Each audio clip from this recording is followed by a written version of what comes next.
देखो, हम तुम्हें नामदेव जी की कथा सुनाते हैं। जन्मांतर में नामदेव जी ने बहुत भजन किया था पूर्व में, तो बाल्यावस्था से भगवान के नाम में और रूप में बड़ी आसक्ति थी नामदेव जी की, स्वाभाविक। नामदेव जी का नाम पर अटल विश्वास था। बाल्यकाल से ही सर्वदा वो विठ्ठल विठ्ठल विठ्ठल, जय राम कृष्ण हरि, जय राम कृष्ण हरि, ऐसा जपते रहते थे नामदेव जी। उनकी जिह्वा निरंतर राम कृष्ण हरि विठ्ठला विठ्ठला विठ्ठला। बाल्यावस्था में उनके सरल विश्वास और व्याकुलता पूर्वक आवाहन से ठाकुर जी मूर्ति में नहीं टिक पाए, साक्षात प्रकट हो गए। एक बार ये अपने नाना जी के पास रहते थे। इनका प्रादुर्भाव भी किसी पुरुष से नहीं हुआ, माता का गर्भ रहा और आप प्रकट हो गए। पूर्व जन्म के कोई बहुत बड़े भजनानंदी महापुरुष थे। इनकी माता जी बाल्यकाल में अपने पिता से अर्थात नामदेव जी के नाना से पूछा कि मेरा पति कौन है, तो उन्होंने ठाकुर जी को बताया, ठाकुर जी आपके पति हैं। तो बाल्यावस्था से उन्होंने दृढ़ निश्चय करके वैसे ही व्यवहार जैसे एक नवकिशोर पुरुष से किया जाता है, वैसे ही ठाकुर जी पर दृष्टि रखना, और वो दृष्टि माधुर्य भाव से रखना, श्रृंगार भाव से, कांता भाव, प्रभु मेरे पति हैं। जब ये नव युवती हुई तब इन्होंने प्रभु से कहा कि मेरी मांग है कि मेरे संतान हो अब आपसे, जब आप हमारे पति हो तो आप हमारे संतान प्रदान करें। तो अनंत ब्रह्मांड जिनके संकल्प से प्रकट हुए, उन्हीं भगवान के संकल्प से नामदेव जी महाराज गर्भ में आ गए। अब जब गर्भ बढ़ने लगा तो आपस में लोगों की चर्चा हो रही, देखो सयानी लड़की का ब्याह न हो करने से यही दुर्गति होती है। ये चर्चा नामदेव जी के नाना के कान में पड़ी। अभी नामदेव जी गर्भ में ही थे। उन्होंने बेटी को बुलाया और कहा, ऐसा तो हम कभी नहीं सोच सकते थे कि हम इतने महाभागवत ठाकुर जी की सेवा परायण, बच्चापन से तुम्हें धर्म की शिक्षा दी, तुम गर्भ कैसे धारण कर लिए, कौन है तुम्हारा पति? तो उनका, पिताजी आप नाराज मत होइए, जिनको आपने पति बनाया कि ये तुम्हारे पति हैं, उनके सिवा आज तक मैंने किसी को देखा नहीं, किसी को छुआ नहीं। ये गर्भ मैं भगवान को साक्षी करके कहती हूं कि भगवान का ही है, इन्हीं का दिया हुआ है। बड़े प्रसन्न हुए, बोले अब मुझे किसी की परवाह नहीं कि कौन क्या करता है। तब नामदेव जी प्रकट हुए, बचपन से ही विठ्ठला विठ्ठला विठ्ठला। अब नामदेव जी जैसे जैसे होश में आने लगे तो नाना जी को सेवा करते देखते ठाकुर जी की, श्याम सुंदर की। उनके भी मन में आता, छोटे बच्चे थे, नाना जी मैं भोग लगाऊं, नाना जी मैं ठाकुर जी को स्नान कराऊं। तो उन्होंने कहा, जब हम किसी कार्य से बाहर जाएंगे तब तुम्हें सेवा दे देंगे, अभी तुम बहुत छोटे हो। थोड़ी देर में फिर आते, नाना जी देखो मैं बड़ा हो गया। बोले एक दिन में थोड़ी बड़ा हो जाता है, अभी थोड़ा और समय लगे। दूसरे दिन फिर, अब नाना जी बड़ा हो गया। बोले ठीक है, तुम सेवा के लायक बड़े हो गए हो, लेकिन जब हम जाएंगे कहीं तब। तीसरे दिन, नाना जी आप कब जा रहे हैं, कहीं तो जाइए आप।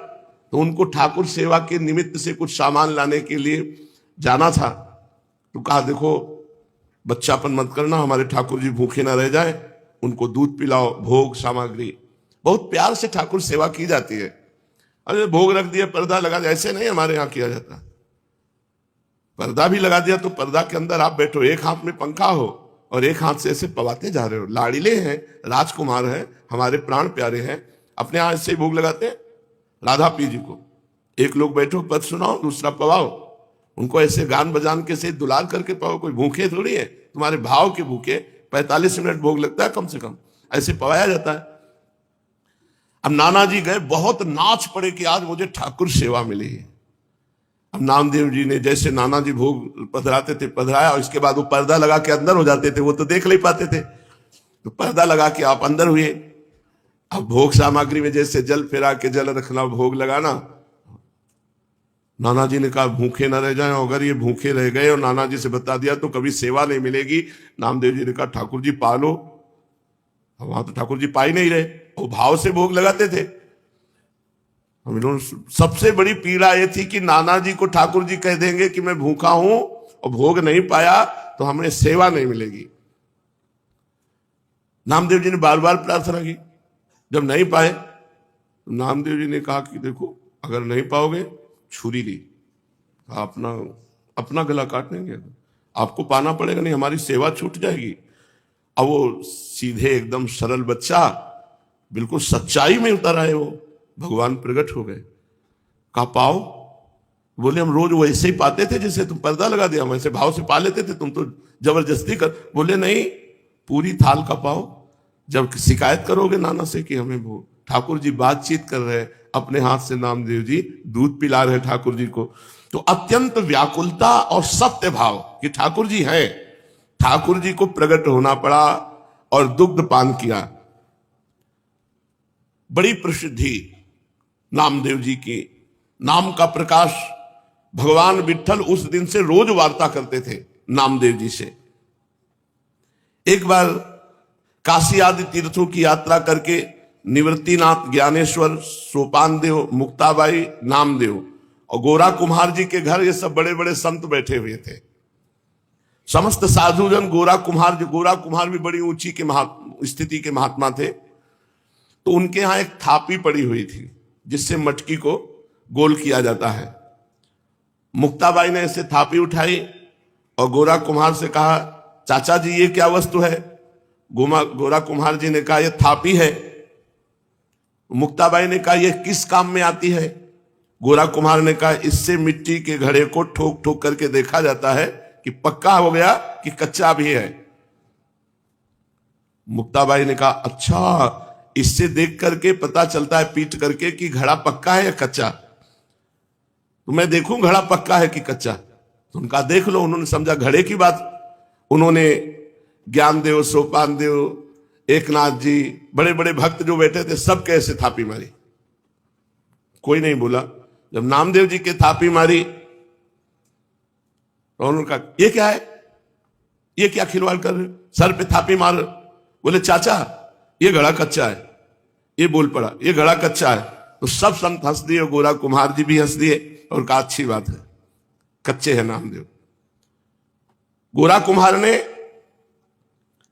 जब कहा कि हां कच्चा, तो नामदेव जी को बड़ा सकुच लगा, एक अपमान जैसा प्रतीत हुआ और वे क्रुद्ध हो गए।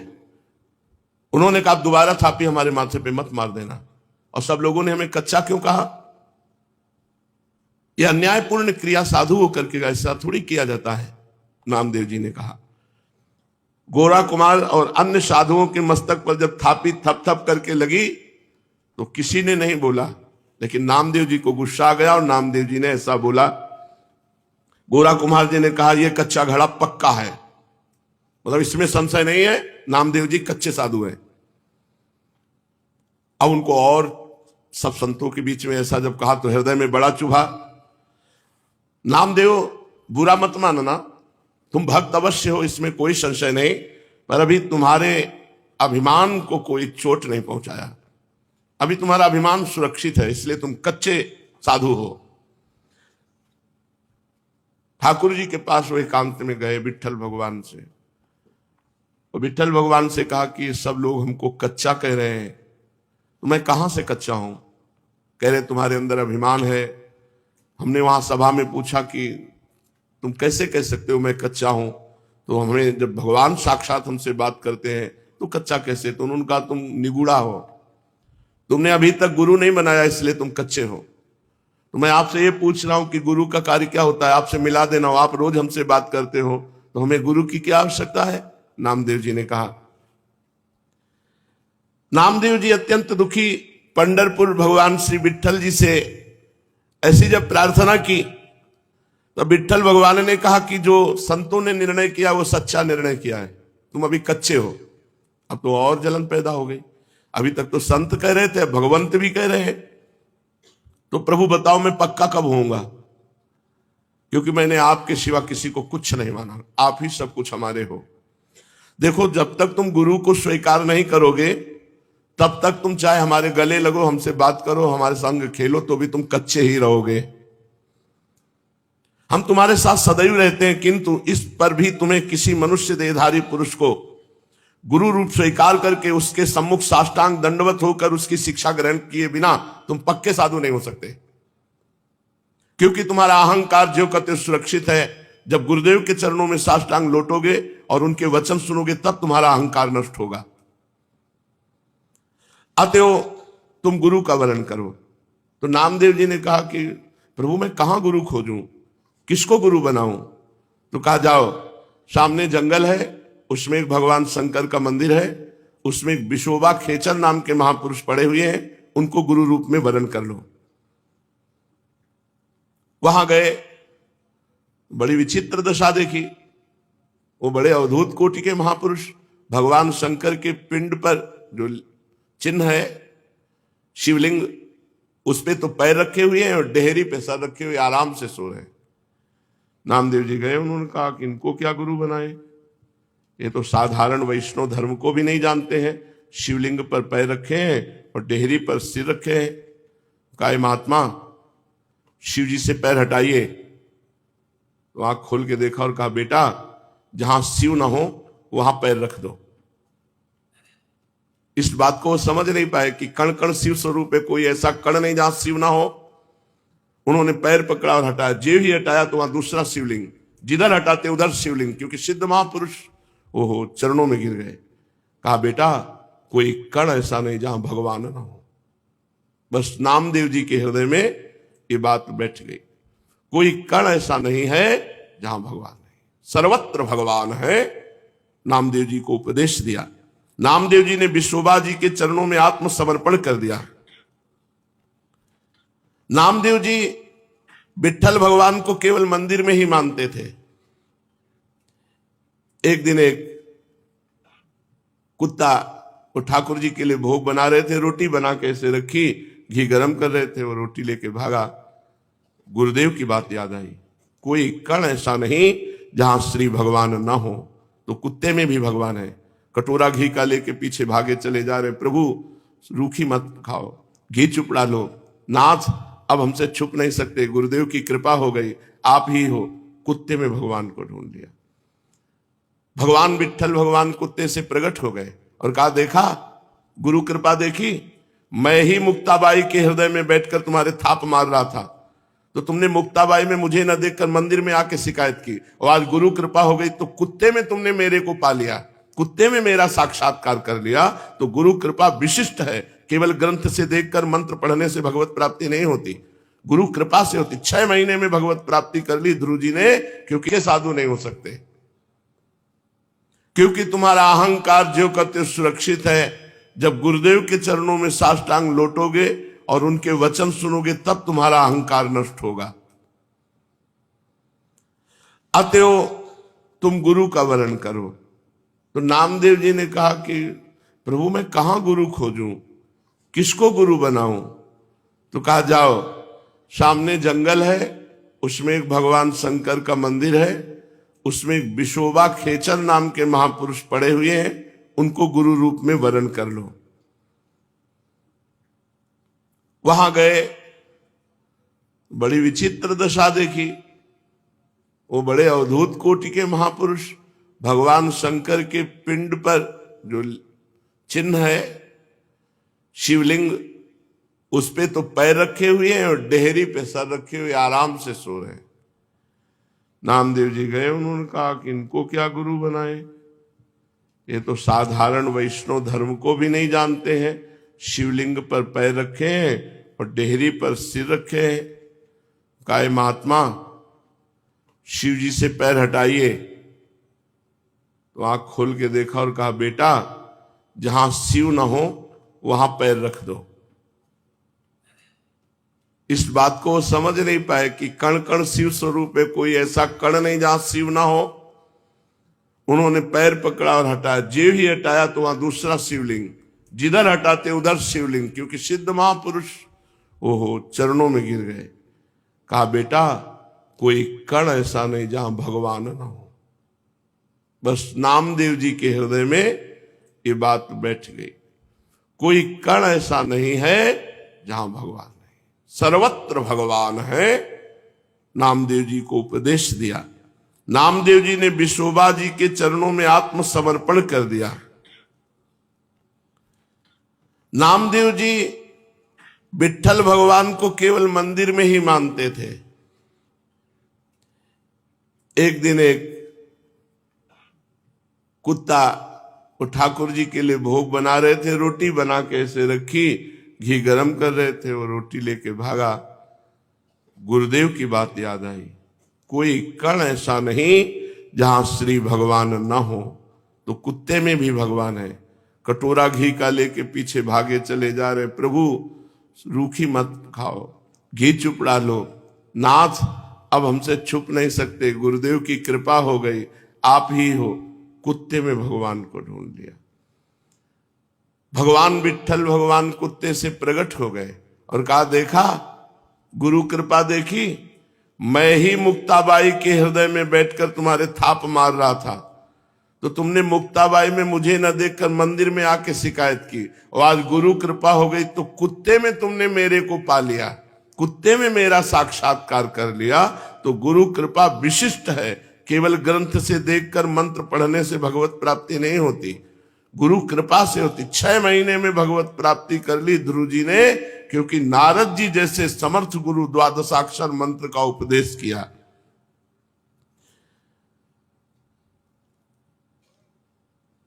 पांडुरंगा के आदेश से नामदेव जी सिद्ध महापुरुष हो गए।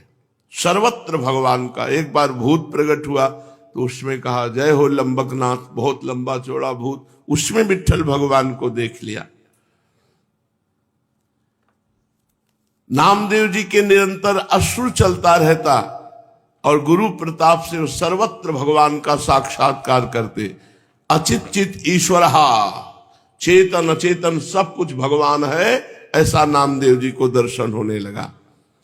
व्यास, पाराशर आदि महर्षि गण ने चेतन अचेतन सब कुछ भगवत स्वरूप लिखा, भगवत स्वरूप देखा। इसलिए नित्य गुरु की आज्ञा में रहे। प्रकृति अविकृति विश्वयोनि शुभा नाना वर्णात्मिका अजा त्रिगुण सुनिलया अव्यक्ता निर्व्यापारः परार्था महन्मितसु, ऐसी दिव्य माया शक्तियों का पार पाकर वो परम पद का अधिकारी होता है जो गुरुदेव के चरणों का आश्रय ले लेता है। इस प्रकार चेतन अचेतन में सर्वत्र भगवत दर्शन कराने की सामर्थ्य केवल गुरुदेव में है।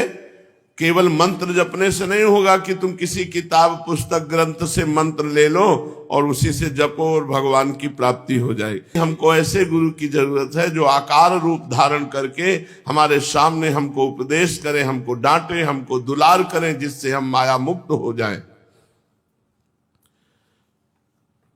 शिष्यस्य तद्दिनम देवी कोटि सूर्य ग्रहे समहा चंद्र ग्रहण कालम ही तद्दिनम वरवर्णिनी गुरोर दर्शन मात्रेण सर्व पापै प्रमुच्यते तत्क्षणात् चलापांगी दानम कुर्याद् विचक्षयाः। हे महादेवी, जिस दिन गुरु दर्शन लाभ हो जाए उस दिन शिष्य को करोड़ों सूर्य ग्रहण में दान देने का फल प्राप्त हो जाता है। हे श्रेष्ठ वर्ण वाली देवी, शिष्य के लिए वो महान चंद्र ग्रहण के समय किया हुआ दान का फल है जब गुरुदेव से संभाषण कर ले। गुरुदेव के दर्शन मात्र से करोड़ों सूर्य ग्रहण में जो दान किया जाता है वो फल प्राप्त होता है। गुरु संभाषण कर ले, गुरुदेव बात हमसे कर ले, शिष्य पाप मुक्त हो जाता है। हे चंचलांगी, विचक्षण व्यक्ति को तत्काल ही धन, शरीर बल और विविध प्रकार की सेवाओं के द्वारा गुरु को प्रसन्न कर लेना चाहिए।